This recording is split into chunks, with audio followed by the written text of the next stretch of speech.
Welcome student diploma civil second year fourth semester subject RCC structure. तो RCC structure में मैंने जो कल कॉलम के बारे में कुछ बताया था, तो उसी से रिलेटेड मैंने ऑब्जेक्टिव क्वेश्चन लिए। तो हमें कुछ ऑब्जेक्टिव क्वेश्चनों पे बात करनी है।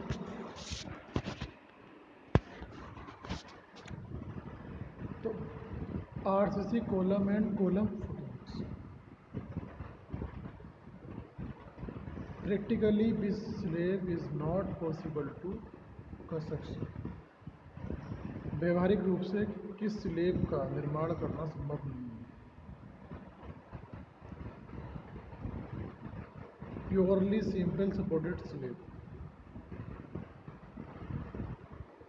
अगर हम सिंपल सपोर्ट देते हैं तो ऐसा स्लेब हमारे लिए निर्माण करना संभव नहीं है। व्यवहारिक रूप से विशुद्ध रूप से सामान्य शुद्ध लंबित स्लेब का निर्माण करना संभव नहीं है। एक देशी स्लेब, विदेशी स्लेब और आंशिक रूप से शुद्ध लंबित स्लेब का निर्माण संभव है। तो यहाँ इसने कहा था कि व्यवहारिक रूप से किस स्लेब का निर्माण करना संभव नहीं है। तो इसमें दिया कि purely simply supported slab, simply supported slab का निर्माण करना संभव नहीं है। The maximum cover of RCC column should, जो आरसीसी कॉलम हम डिजाइन करते हैं तो आरसीसी कॉलम में हम कवर कितना देते हैं। कवर का मतलब आप समझ रहे हैं। कवर का मतलब होता है कि जैसे कोई हमारे पास ये कॉलम है, इस कॉलम में हमने ये स्टील लगाई है, तो यहाँ से यहाँ तक की दूरी जो होती है वो कवर कहलाती है। यानी कि स्टील से लेके कॉलम के बाहर की दूरी कवर कहलाती है। हम हर जगह कवर अलग अलग देते हैं। तो यहाँ पे उन्होंने बोला है कि आरसीसी कॉलम के लिए जो न्यूनतम कवर है वो 40 mm होना चाहिए। कुछ उन्होंने और समझ लिखी है यहाँ पे कि जब कॉलम के सेक्शन का माप 200 mm या उससे कम होता है, जिनमें मुख्य छड़ों के रूप में यूज़ की गई इस्पात 12 mm से अधिक न हो, तो उसके लिए कंक्रीट आवरण 25 mm दिया जाता है। मगर जब कॉलम का मान उपरोक्त मान से अधिक होता है तो कंक्रीट का कवर 40 mm दिया जाता है। अगर 200 mm या उससे कम है सेक्शन तो हम 25 mm का देते हैं, और अगर उससे अधिक है तो 40 mm देते हैं। आगिन अथवा जल के संपर्क में आने वाले कॉलम के लिए न्यूनतम कंक्रीट का कवर 50 mm से कम नहीं रखा जाता है। फुटिंग के लिए भी यही अपनाया जाता है। तो कंक्रीट जब हम आरसीसी को कॉलम डिज़ाइन करते हैं तो कॉलम के लिए अगर 200 mm से कम का सेक्शन है तो हम 25 mm दे सकते हैं, नहीं तो हम 200 mm से अधिक का है तो हमें चाहिए कि हम 40 mm का कवर देते हैं।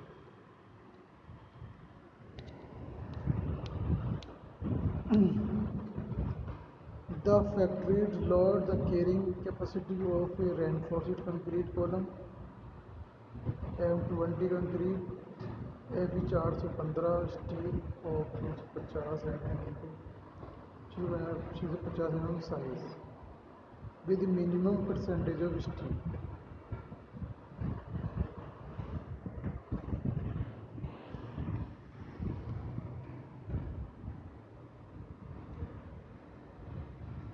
स्टील के न्यूनतम प्रतिशत वाले 350 mm और 650 mm के केवल कंक्रीट स्तंभ M20 कंक्रीट FE 415 स्टील का खंडित भार वहन क्षमता तो 2326 किलोमीटर। ठीक है, इस सवाल पर आप फोकस ना करें क्योंकि ये अपर लेवल के सवाल है। बट जो चीज़ हमारी सिलेबस में कॉलम के लिए था, कवर की बात थी हमने की, तो कवर हम 40 mm का देते हैं।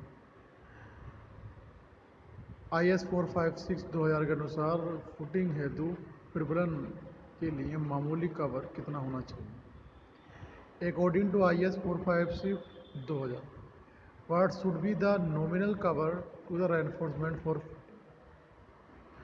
तो नॉमिनल कवर जो है 50 होना चाहिए। IS 456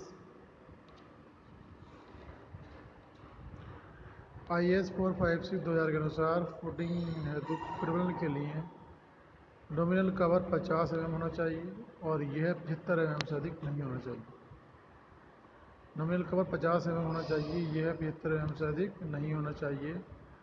और फुटिंग में मुख्य छड़ों का व्यास 10 mm से कम नहीं होना चाहिए।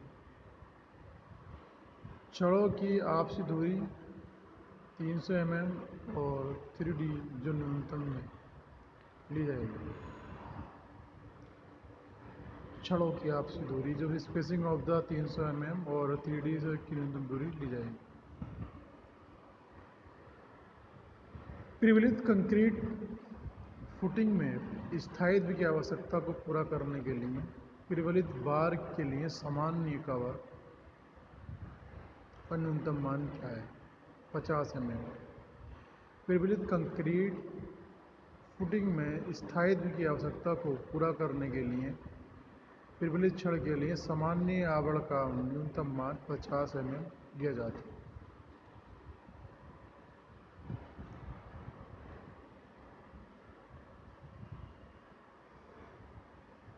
चार सौ mm गुणा 400 mm आकार वाले प्रबलित कंक्रीट कॉलम में अनुदैर्ध्य बार का व्यास 20 mm। ऐसे मामलों में पार्श्व टाई की पिच कितनी होनी चाहिए?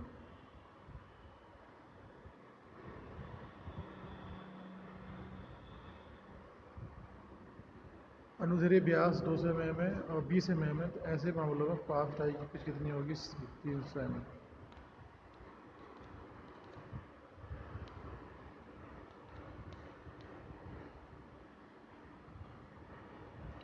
350 mm आकार के एक वर्गाकार कॉलम काठ की 25 mm व्यास के 4 छड़ और 16 mm व्यास के 4 छड़ हैं प्रबलित किया गया है, तो अनुप्रस्थ स्टील कितना होना चाहिए? 8 mm diameter at the rate 250 mm centre to centre. 8 mm diameter इन्होंने बोला यहाँ पे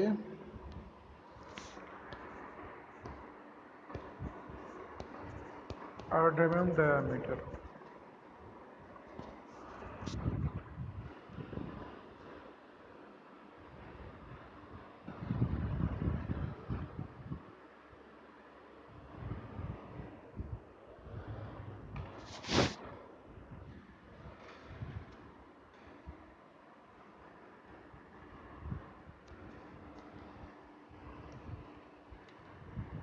आठ mm diameter at the rate 250 mm centre to centre.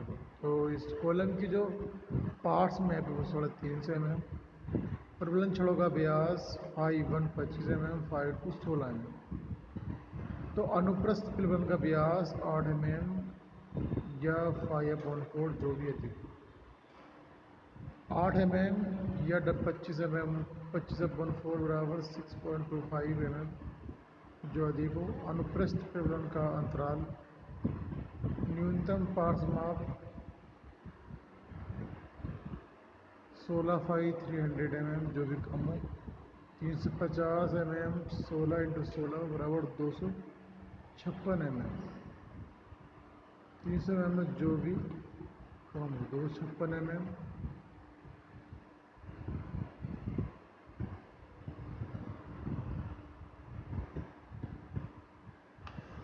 250।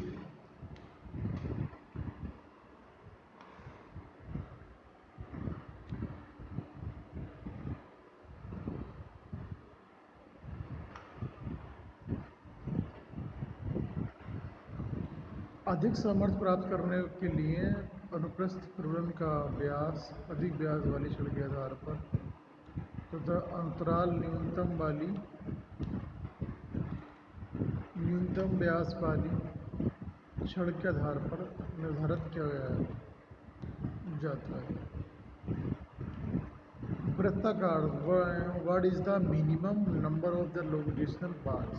provide in the reinforced concrete column of circular cross section। कम से कम कितनी स्टील वायर हम लगाएंगे अगर हमारे पास कोई सर्कुलर कोलम अगर है वृत्ताकार अनुप्रस्थ काट के प्रबलित कंक्रीट स्तंभ में प्रदान किए गए अनुदैर्ध्य छड़ों की न्यूनतम संख्या कितनी होगी। जब हम कहीं पर जो कॉलम डिज़ाइन करेंगे तो वो हमारे पास सर्कुलर कॉलम, तो ये सर्किल हमारे पास। अब इस सर्कुलर कॉलम में हम कितनी वायर डाल सकते हैं, तो इन्होंने बोला है कि हमें चाहिए कि हम 6 वायर डाल दें। अगर इसमें हम 6 वायर डाल दें, एक यूं, एक यूं, एक यूं, एक 4 5 6, तो 6 वायर अगर डाल दें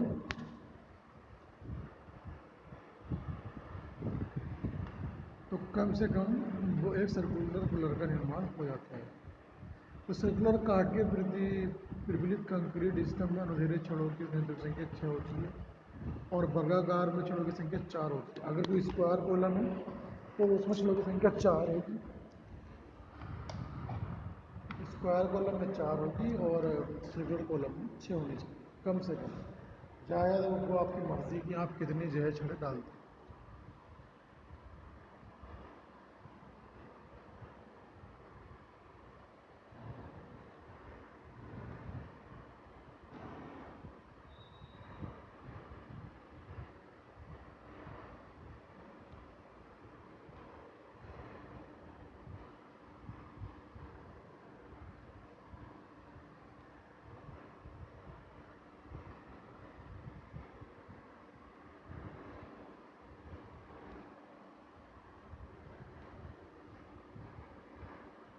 अब यहाँ पे क्या आता है जी, the maximum eccentricity to be the considered in a R's column of length L is L लंबाई वाले एक आरसीसी स्तंभ में अधिकतम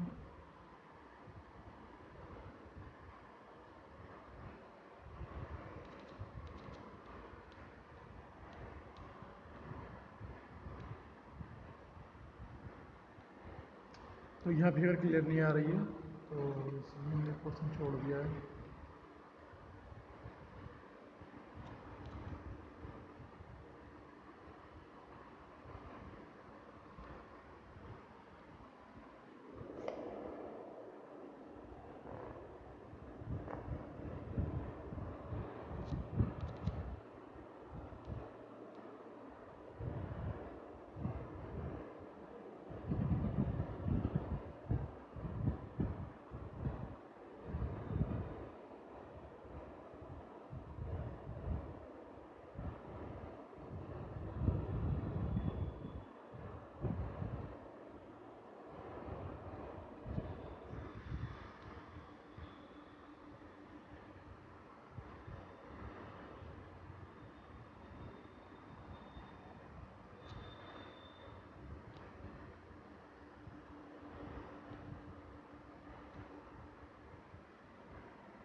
कॉलम के आधार का मुख्य कार्य क्या है।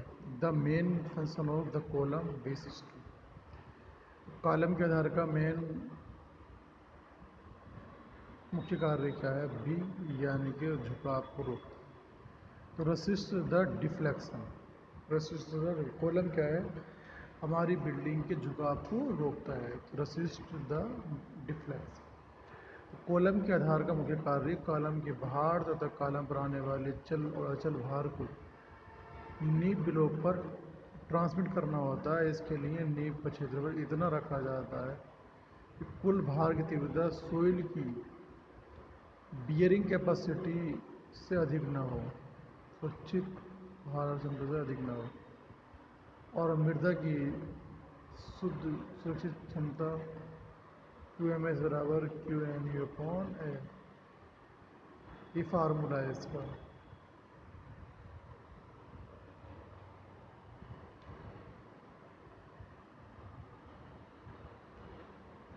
तो कॉलम के तनु अनुपात किसके बीच के अनुपात के रूप में परिभाषित किया गया है?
The load carrying capacity of the helical reinforced column is the com- compressed to that is tight column is the above।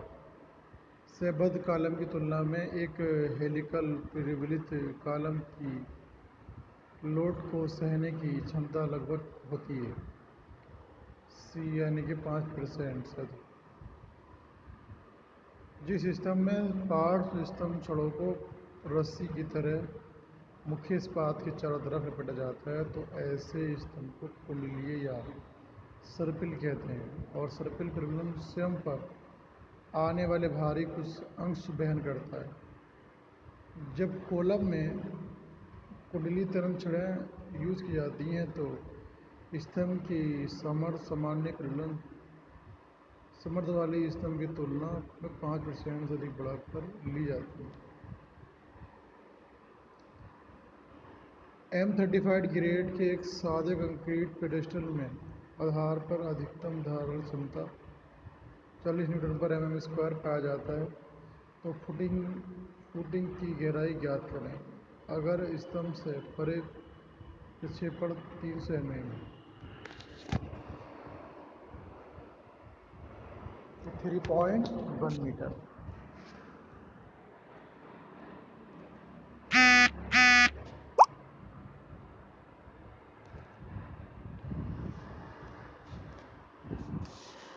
Wall footing किसका एक प्रकार है? Wall footing is a type of सी फैलावनी। वॉल फुटिंग क्या है? Spread foundation का भी एक प्रकार है। आप जानते हो कि जब फुटिंग क्या होती है, समझ लें आप कि जब हम किसी भी फाउंडेशन को बनाते हैं तो इस तरीके से हमने ये फिर हमने इस साइड में ऑफ साइड छोड़ा, फिर हाइट ली, फिर हमने ऑफ साइड छोड़ा, फिर हमने हाइट, तो ये हमारी एक बॉल बनी, तो वॉल बनी, तो ये हमारे क्या होते हैं? ऑफ साइड होते हैं, इसी को हम फुटिंग कहते हैं। तो यहाँ उन्होंने बोला कि wall footing is the types of spread foundation फैलावनी। वॉल फुटिंग एक प्रकार की खसकेदार फैलाव नींव है। साधारण भवनों के लिए खसकेदार या फैलाव नींव का अधिक यूज किया जाता है और यह नींव दीवारों के दोनों तरफ खसकों के रूप में बड़ी बड़ी रहती है, जिससे इसका यह नाम पड़ा है, क्योंकि यह नींव तली पर अधिक चौड़ी हो जाती है और यह नींव विश्वसनीय, सस्ती तथा शीघ्रता से निर्माण की जाती है और यह नींव 3-4 मंजिलों भवन के लिए अपनाई जा सकती है।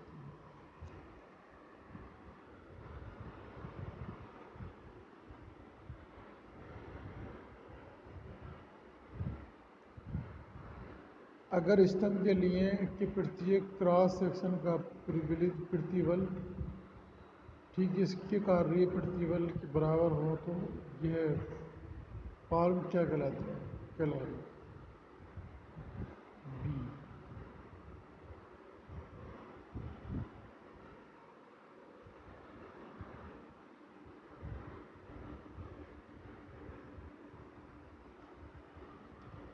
तो फॉर्म ऑफ इक्वल डिस्टेंस, समान शक्ति का फॉर्म। जब कॉलम पर प्रत्येक क्रॉस सेक्शन पर प्रतिबल ठीक इसके कार्यकारी प्रतिबल के बराबर होता है तो यह समान सामर्थ्य वाला कॉलम कहलाता है।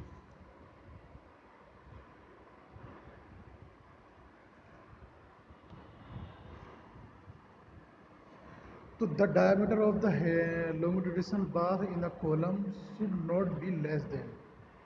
स्तंभ में अनुदैर्ध्य छड़ों का व्यास निम्नलिखित से कम नहीं होना चाहिए। तो 12 mm से कम नहीं होना चाहिए। अगर हम कोई कॉलम डिजाइन कर रहे हैं तो उसमें स्टील का व्यास 12 mm से कम नहीं होना चाहिए। कॉलम में अनुदैर्ध्य छड़ें खड़ी छड़ों के रूप में डाली जाती हैं और ये अनुदैर्ध्य छड़ें कंक्रीट के साथ जुड़कर कंप्रेसिव फोर्स को वहन करती हैं। कॉलम में अनुदैर्ध्य छड़ों का व्यास 12 mm से 50 mm तक रखा जाता है, मगर 12 mm से कम व्यास की छड़ें यूज नहीं की जाती हैं। स्क्वायर कॉलम में लंबी छड़ों की संख्या 4 और स्क्वायर कॉलम में सर्कुलर कॉलम में छड़ों की संख्या 6 होती है। हमने पहले बताया था आपको कि जो हमारी सर्कुलर कॉलम होता है उसमें छड़ों की संख्या 6 होती है और स्क्वायर में होती है 4। किसी बिना दरार के प्रबलित कंक्रीट स्तंभ में वास्तविक बंकन संपीड़न प्रतिबल इनमें से किस रूप में प्राप्त किया जाए?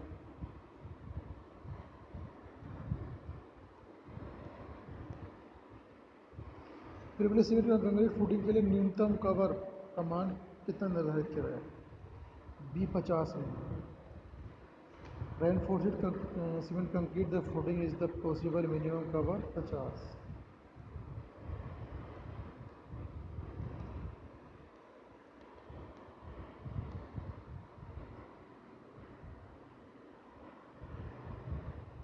आरसीसी के वृत्ताकार यानी कि सर्कुलर कॉलम में मुख्य इस्पात छड़ों की न्यूनतम संख्या इनमें से कितनी होनी चाहिए? 6 होनी चाहिए। सिंपल सी बात है। नींव का भार कॉलम पर आने वाले भार का कितना माना जाता है? 10%। ये कह रहे हैं कि how much the weight of the footings is the assume of the axial load on the column. नींव का भार कॉलम पर आने वाले भार का कितना माना जाता है? नींव का भार कॉलम पर आने वाले भार का कितना माना जाता है? कॉलम से आने वाला भार कंक्रीट द्वारा अमृदा पर ट्रांसफर होता है। कंक्रीट ब्लॉक स्वयं का भार उसके भार के साथ अमृदा पर खड़ा रहता है। सरलता के लिए ठीक कंक्रीट नींव का भार स्तंभ पर आने वाले भार का 10% मान लिया जाता है। पुडिंग का आधार क्षेत्रफल किस पर निर्भर करती है?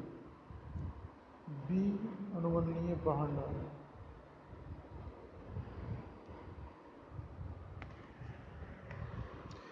तो यहाँ पे क्लियर नहीं आया, कोई नहीं। तो बस आज के इस लेक्चर में इतना ही, क्योंकि ये जो लेक्चर हमने कॉलम के ऊपर ही ऑब्जेक्टिव लिया है। कुछ ऑब्जेक्टिव जो आपको बेटर लगे हों तो आप उनको अच्छी तरीके से नोट कर लें। Thank you class.